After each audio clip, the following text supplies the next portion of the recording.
നിങ്ങളുടെ ഇഷ്ട പരമ്പരകൾ എക്സ്ക്ലൂസീവായി സൺ നെക്സ്റ്റ് ആപ്പിലൂടെ തികച്ചും ഫ്രീ ആയി ഇപ്പോഴേ ആപ്പ് ഡൗൺലോഡ് ചെയ്യൂ. എന്തായാലും മോളങ്ങോട്ട് പോവല്ലേ, പോയി സംസാരിക്ക്. ദേവന്റെ മനസ്സിലെ തെറ്റിദ്ധാരണ എന്താണെങ്കിലും മാറ്റാൻ നോക്ക്. വേണമെങ്കിൽ ഞാനും കൂടെ വരാം. അത് വേണ്ട വല്യമ്മ. വെറുതെ വല്യമ്മയോടിനെ അങ്കിളിനൊരു വെറുപ്പ് വേണ്ട. എന്നെ സൂര്യ എന്ത് പറഞ്ഞാലും ഞങ്ങൾ അതൊക്കെ സഹിക്കും. അതുപോലെ അല്ലല്ലോ വല്യച്ഛനും വല്യമ്മയും. എന്നോടും മോശമായിട്ടൊന്നും ദേവൻ സംസാരിച്ചില്ല.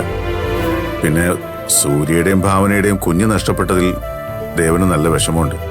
അത് പറയുകയും ചെയ്തു. അത് പിന്നെ കാണാതിരിക്കോ പപ്പേട്ട? ഹോ, ഇപ്പോഴും നമുക്ക് ആ കാര്യം ഓർക്കാൻ തന്നെ പേടിയാവുക. മോളെ, നീ അവിടെ പോകുന്നൊക്കെ കൊള്ളാം. ആ ദുഷ്ടകൂട്ടങ്ങളെ ശ്രദ്ധിച്ചോണം. അതൊക്കെ ഞാൻ നോക്കിക്കോളാം അമ്മേ. മോള് പോകുന്ന ഇനിയും സൂര്യക്ക് ഇഷ്ടപ്പെടുവോ? തൽക്കാലം ഞാൻ സൂര്യോട് പറയുന്നില്ല വല്യച്ഛ. ഞാൻ എന്തായാലും ഒന്ന് പോയിട്ട് വരാം. എന്നാ പിന്നെ മോള് പോയിട്ട് വാ.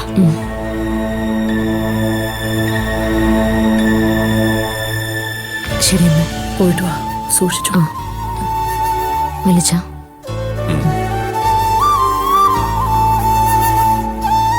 എന്റെ മോളുടെ ഈ കഷ്ടപ്പാടൊക്കെ ഇനി എന്നാണാവോ മാറുന്നത്? എല്ലാം ശരിയാവും ഗായത്രി. ചിലപ്പോ എല്ലാം നല്ലതിനു വേണ്ടിയായിരിക്കും. ദേ, ഭാവനെ പോലൊരു മരുമോളെ കിട്ടിയതിലെ ജയനിർമ്മല 100 പുണ്യം ചെയ്യണം ഗായത്രി. ഭാവനയുടെ സ്ഥാനത്ത് വേറൊരു പെണ്ണായിരുന്നെങ്കിലേ ഈ ഒരൊറ്റ കാരണം കൊണ്ട് സൂര്യ അവരിൽ നിന്ന് അകറ്റിയാന്. അതെ മാമി, ഈ അവസ്ഥയിലും ആ അച്ഛനെയും മകനെയും ഒന്നാക്കാൻ വേണ്ടിയിട്ടാ അവളിപ്പോ പോയിരിക്കുന്നത്. ആ മാനസയുടെ പ്രസവം കഴിയുന്നത് വരെ ഇതുപോലുള്ള പല തലവേദനകളും വന്നുകൊണ്ടേയിരിക്കും ഗായത്രി.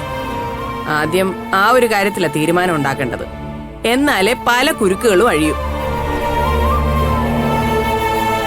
എന്റെ അഭിപ്രായത്തിൽ ഭാവനയും സൂര്യയും തൽക്കാലം മറ്റൊരു വീട്ടിലേക്ക് താമസം മാറുന്ന നല്ലത്. അങ്ങനെയാണെങ്കിൽ അവര് താമസിക്കുന്നിടത്തേക്ക് ആർക്ക് വേണമെങ്കിലും പോവാലോ. ഗായത്രിക്കും വേണമെങ്കിൽ അവിടെ പോയി നിൽക്കാം.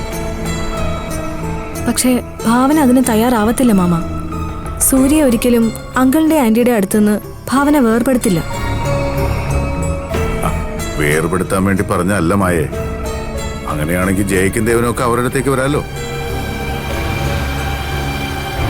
ആ അജയനും ഭാര്യയും ഒരിക്കലും അവിടേക്ക് വരികയില്ല. അല്ലാതെ ഇവിടെയാണെങ്കിലും അവരൊക്കെ വരാൻ മടിക്കും. ഭാവനയെ ഈ അവസ്ഥയിൽ ഒറ്റയ്ക്കാക്കുന്ന എങ്ങനെയായിട്ടാ?